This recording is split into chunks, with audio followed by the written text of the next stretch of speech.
Sa isang breakup situation, parating merong mga nasasabi o naririnig natin na ang ex natin nagrereklamo tungkol sa naging attitude natin. Alam niyo po ba yung sinasabi natin na cabinet theory na napakatagal ng problema, bubunuti sa cabinet at ibabato sa iyo, ibabalik sa iyo, sisisihin ka sa mga bagay-bagay mga utol at magpapaplay victim. Ito po ay very common sa isang breakup situation na parati ko naman pong tinuturo at ine-explain sa mga coaching session natin na gagawin at gagawin ng ex mo para butasan ka for a possible reason na hindi siya mag-guilty, ma-validate niya yung situation at ma-justify niya that leaving you is the best and the right thing to do. Alam naman po natin na parating nangyayari ang mga utol, especially kung halimbawang nakikipag-break ng ex mo. Ngayon, lagi ko rin naman pong sinasabi na kahit na anong dahilan pa yan mga utol, kahit na sabihin na nga po natin na ikaw ay may pagkakasala or may problema sa character mga utol, it all depends or kung i-break it down natin mga utol sa tinatawag na atraksyon. Pag mababa yung atraksyon mga utol, nagsusulputan yung mga negative vibrations, mga thoughts, mga tingin sa atin. What I'm trying to say po mga kapatid, kung mataas yung attraction level, sabi ko nga kahit kriminal ka, mamahalin ka pa rin. Kahit na may pagkakasala ka, ikaw pa rin ang hahabulin. Kasi pumataas yung atraksyon eh. Pag bumababa yung atraksyon, eto na. Isa-isang nakikita mga utol, yung mga pagkakamali, pagkukulang, at pwedeng ipukol or ibato sa'yo. Matuloy lang po yung breakup. Kaya today, once again, ay tututukan po natin yung salitang atraksyon. Alam ko naman po mga utol na familiar na kayo dito dahil napakaraming beses ko nang ibinlag ito. Pero today ay muli na naman po nating i-emphasize at ipapaliwanag kung paano po natin may execute para bumalik ang ex mo sa'yo. But before we move further, i-explain ko lang po mga utol, i-remind ko lang po once again na yung ex mo, I am sure na makakaranas po yan ng non-approval stage, denial period, or non-acceptance period mga utol. Ito yung mga panahon na talagang paninindigan po niya yung breakup na lagi ko naman po sinasabi sa mga coaching ko na kahit anong gawin natin, 99% wala tayong magagawa doon. Kasi syempre, being that person, being the dumper for example, alam natin na talagang patutunayan niya yun sa iyo, sa sarili niya, at sa mga taong nakapaligid at sa sitwasyon mga utol.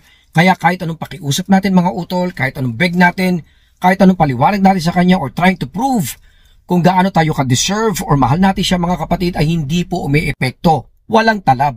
Kasi po mga utol, ito po ay didepende sa stages or sa panahon kung paano lilipas yung non-approval stage. In my opinion mga utol, hindi mo siya pwedeng takasan.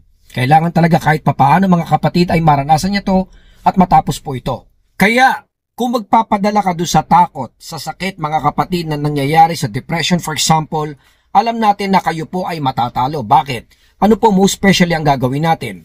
Kakausapin natin siya, tatawagan natin siya, magme-message tayo sa kanya, makikiusap, magbe-beg, magre-reply, magre-reach out. Lahat yung gagawin natin eh. Dahil syempre, para siyang addiction eh. Sabi ko naman po sa inyo, ang ex natin, ang relationship niyo of course, it's like a drug. Na inalis sa'yo mga kapatid, natural magkukumahog ka, di ba po? So mahirap din kasi maging cold turkey yung proseso at dapat po dahan-dahan. Kaya most likely mga utol, ikaw po ay hahabol talaga. Eh ang problema mga utol, number 1 traits po yon ng pagiging unattractive. Dahil syempre kailangan makita niya yung best version mo. Kailangan maramdaman niya na ikaw ay deserving. Kailangan mapansin at maramdaman niya mga kapatid na kailangan ka niya. Dapat kang ibalik at dapat magkarelasyon kayong dalawa. Pero the problem is, yung gagawin mong yun mga utol ay isa nga po sa pinaka number 1 traits para maging unattractive ka. So in my opinion mga kapatid, dito ka natatalo. Doon ka natatalo. Doon ka nawawalan ng pag-asa mga utol. You have to focus on being the most attractive person sa mga mata at pakiramdam niya. Na in my opinion mga utol ay mabilis mo naman magagawa kung may isip mo lang pong ibalik yung dating ikaw. Yung dating nagustuhan niya, yung taong minahal niya na perhaps mahal ka pa rin naman, kaya lang hindi na po niya nakikita for example, o most probably, sa'yo. Dahil nga kayo po ay nalulungkot, kayo po ay umiiyak, kayo po ay nagpapatalo at nagpaparamdam ng kahinaan sa kanya mga utol. Nawawala po yung pinaka-importanting termino na lagi po nating dinidiscuss, challenge. Alam natin mga utol na pagka hindi na na-challenge ang ex mo sa'yo, partner mo sa'yo mga utol, magdi-deteriorate yun. Alam naman po natin na unti-unti po siyang madidemoralize. Mawawalan ng gana at mawawalan po ng inspiration. Tapos kunyari makikipag-iwalay sa'yo, hahabulin mo pa. Ikaw pa'y magmamakaawa mga utol, lalo tayong matatalo kapatid. Lalong mawawala yung chances na yon na kayang-kaya mo naman sana kung alam mo lang ang gagawin. At ang teknik na ituturo natin mga utol, I think hindi ko pa naman po nasabi ito sa mga previous vlogs natin, although napakarami ko nang itinuro kung paano mo gagawin. Pero this time, magiging medyo marahas o radikal tayo mga utol sa pagturo. Be selfish. Alam ko mga utol na ito po ay negatibo at never niyong narinig sa akin. Pero sa tingin ko, based on my experience as a coach for many years mga utol, sa tingin ko, panahon na para sabihin ko sa inyo na kung gusto mong ibalik ang ex mo kapatid, be selfish. Huwag natin tingnan yung negatibong paliwanag or pagkakaintindi rito mga utol. Pero tingnan natin yung brighter side at positibo ng pagiging selfish sa mga panahon na kayo nga po ay nakikipagbalikan sa ex mo. Kasi pag ikaw po ay naging selfish, natural na natural. Iisipin mo dyan mga utol ay yung mga ikabubuti mo, yung sarili mo, yung para sa iyo mga utol at yung value mo. Kaya nga tinuturo ko ngayon mga kapatid, be selfish. Kung gusto mong ibalik ang ex mo agad-agad, be selfish in my opinion. And if you're trying to get your ex back mga utol, gawin mo yung gusto mo. Kasi alam naman po natin pagka ikaw ay nakikipagbalikan, nandun yung parang gusto mong i-accommodate yung feelings niya at ayaw mo siyang nasasaktan. Gusto mong pumunta sa mga ganito, gusto mong mag-travel. Pero ang problema, napapaisip ka ngayon mga utol kasi baka magalit yung ex ko eh. Ayaw niya to eh. So hindi ka selfish. So kung gusto mong gawin yan mga utol, be selfish. Gawin mo yan mga utol at kailangan maramdaman niya ng ex mo. Ngayon pagka naramdaman niya kayo nga po ay nagiging selfish, alam mo kahit nasabihin na nating negatibo ang terminong ito or maiintindihan niya sa iyo kapatid, somehow, mapapaisip siya eh.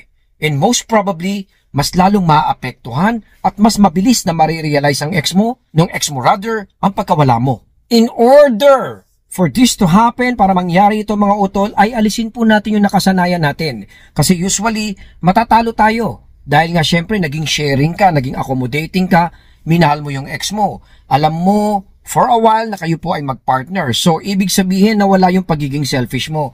Alam mo yung parang bata, di ba, na ayaw magbigay ng candy mga utol. Alam natin lahat tayo meron yan. Ibabalik lang po natin yung ugali na yun mga utol in a positive way. Kaya pag yun po ang inisip mo or ipinrogram mo sa sarili mo mga utol, mas mabilis na maisisignal or maipapakita mo sa ex mo na you are relatively moving forward even without them. Bakit ko sinasabi ito also medyo aggressive o radical ito mga utol?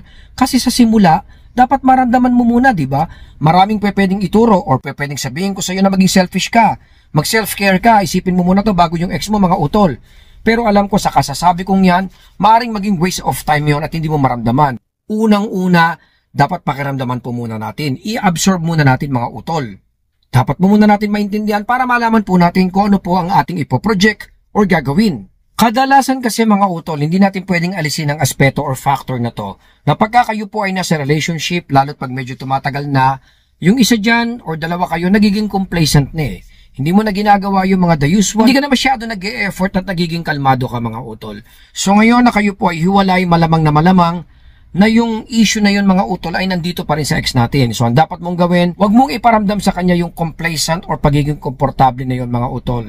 Make him or her feel na kayo nga po ay may ginagawa na hindi na po naaayon dun sa direction or sabihin na nga po nating relationship na gusto niya mangyari sa inyo mga utol. Most cases kasi ang mga ex makikipag-iwalay sa'yo pero gusto niya nandito ka. Diniscuss ko yun noong nakaraan na tinatawag nga po natin na possessive behavior mga utol. 89% to 95% ang mga ex natin po ay ganyan. Kaya kung napapansin mo, yung iba dyan, nandyan pa rin hanggang sa ngayon at hindi ka binibitawan. Pero ayaw naman mag-commit. Ang mahalaga dyan mga utol ay ipakita mo sa kanya na you can be the best version of yourself. Huwag mo pababayaan mga utol na makulong ka doon, paramdam mo na takot ka, maging biktima ka, madepress ka, at malungkot ka. Kailangan ipakita mo sa kanya mga utol na inuuna mo ngayon yung sarili mo. Pero hindi lang to basta self-care, ito ay pagiging selfish once again para sa sarili mo, sa ikabubuti mo positively. Hanggang dito na lang po muna si Papong TV. I hope na nakatulong po tayo dyan. Supportahan po natin at syempre pabantayan po natin ang ating pamilya. Maraming salamat po sa inyong lahat. Papong TV po.